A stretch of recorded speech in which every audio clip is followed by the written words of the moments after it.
Preste atenção a respeito dessas 6 características muito interessantes a respeito das igrejas, que provavelmente você já viu muitas vezes. Às vezes você passa por elas todos os dias e nunca parou para pensar o que é que elas significam. Tenho certeza que você vai achar muito interessante. Em primeiro lugar, em relação aos degraus.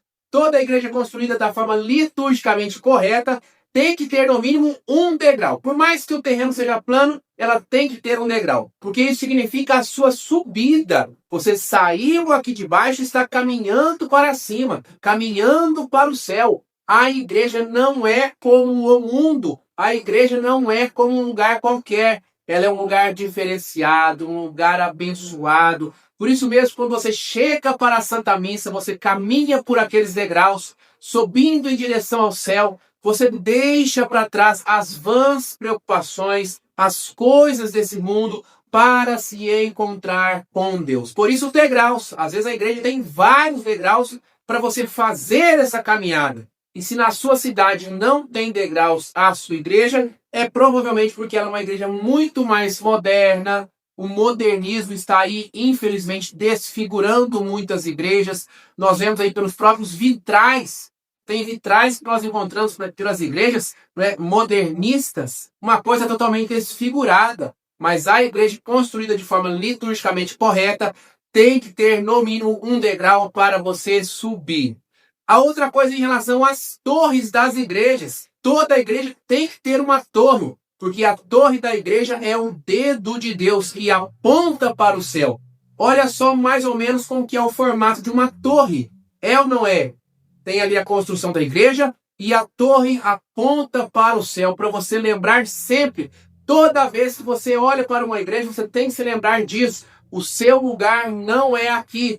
Nessa vida nós estamos de passagem, nosso lugar é o céu. Por isso que, inclusive, o trabalho da igreja, a função da igreja é ser esse sacramento de salvação que nos aponta para o céu. A igreja está aqui na terra, passando pela terra como eu e você, mas nunca pode se esquecer da sua missão, que não é salvar árvores, que não é simplesmente cuidar das geleiras, do aquecimento global, etc, etc, como querem muitas vezes desfigurar a missão da igreja. A missão da igreja é apontar para o céu. Lá é o nosso lugar. Por isso, toda a igreja, liturgicamente construída da forma correta, tem que ter, no mínimo, uma torre para nos lembrar do dedo de Deus. A terceira característica também em relação à construção da igreja é o sino. Toda igreja tem que ter um sino. Por quê? Porque o sino significa o eco da voz de Deus. É Deus falando. O sino representa a palavra de Deus. Então, olha só a importância do sino. Toda vez que você ouvir um sino badalando, pense em Deus. Deus te convocando. Deus te chamando. Deus falando com você. Deus te alcançando pelo poder da sua palavra. E isso é tão sério, meu irmão, tão sério, minha irmã, que em muitos exorcismos, procure conhecer para você saber, em muitos exorcismos são usados sinos abençoados, porque aquilo deixa os demônios enfurecidos e ao mesmo tempo amedrontados. Quando o sacerdote exorcista simplesmente toca um sininho abençoado, representando, fazendo lembrar a voz de Deus, o poder da palavra de Deus, aquilo para os demônios é algo terrível. Então, quando você ouvir um sino badalar, não pense apenas que é um barulho qualquer. É Deus, é o eco da voz de Deus falando com você, alcançando você, chamando você para junto dele. A quarta característica a respeito da igreja, agora já na parte de dentro. No início da igreja, na entrada da igreja, ficam as pias batismais. A pia batismal, que é aquela pia onde se realiza o sacramento do batismo, liturgicamente tem que ficar no início, na porta, no começo da igreja. Nós vemos hoje, infelizmente, muitos colocando ali a pia batismal lá na frente, próximo ao altar principal da igreja. Isso está errado. Muitas das vezes colocam ali para dar uma maior visibilidade. Às vezes o sacramento do batismo é celebrado na própria Santa Missa. Isso não deve ser feito. Por quê? Porque isso tem um significado, não é à toa. O batismo é o início, é a porta de entrada para todos os sacramentos e para a nossa vida cristã. Sem o batismo, você é pagão.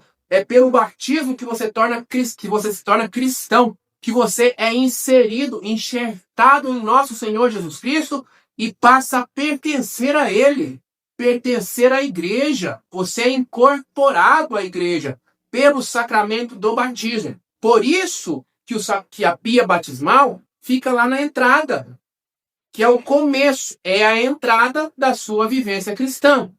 Nas laterais da igreja ficam os confessionários, porque é por onde você passa durante toda a sua caminhada da sua vida rumo ao céu. Você que já recebeu o batismo tem que passar muitas vezes pelo sacramento da confissão. Por isso que os confessionários ficam nas laterais, por onde você passa, pelo caminho, para significar isso. Eu tenho que passar por aqui muitas vezes, eu tenho que pedir perdão a Deus, eu tenho que receber esse sacramento que me restaura, que me renova, que me coloca de volta na caminhada, que me robustece, que me cura, que me liberta. O sacramento da confissão não é para ser vivido uma vez na vida, outra na morte. É para ser vivido com frequência. Por isso, os confessionários têm que ficar nas laterais. Tudo isso que eu estou trazendo para você aqui são normas litúrgicas, significados belíssimos da igreja.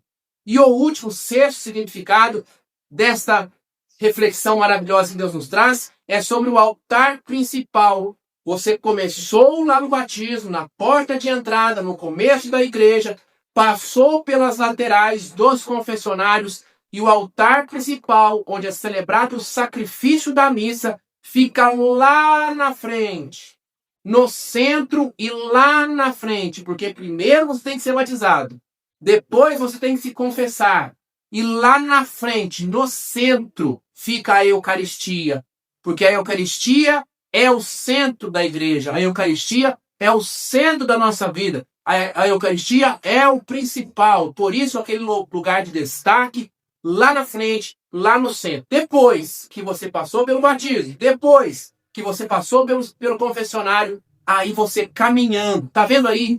Conseguiu enxergar essa trajetória, essa caminhada? Depois que você fez essa caminhada, não antes, aí sim você chega na Eucaristia. Aí você chega no principal. Aí você chega em Jesus, que é o centro da nossa fé.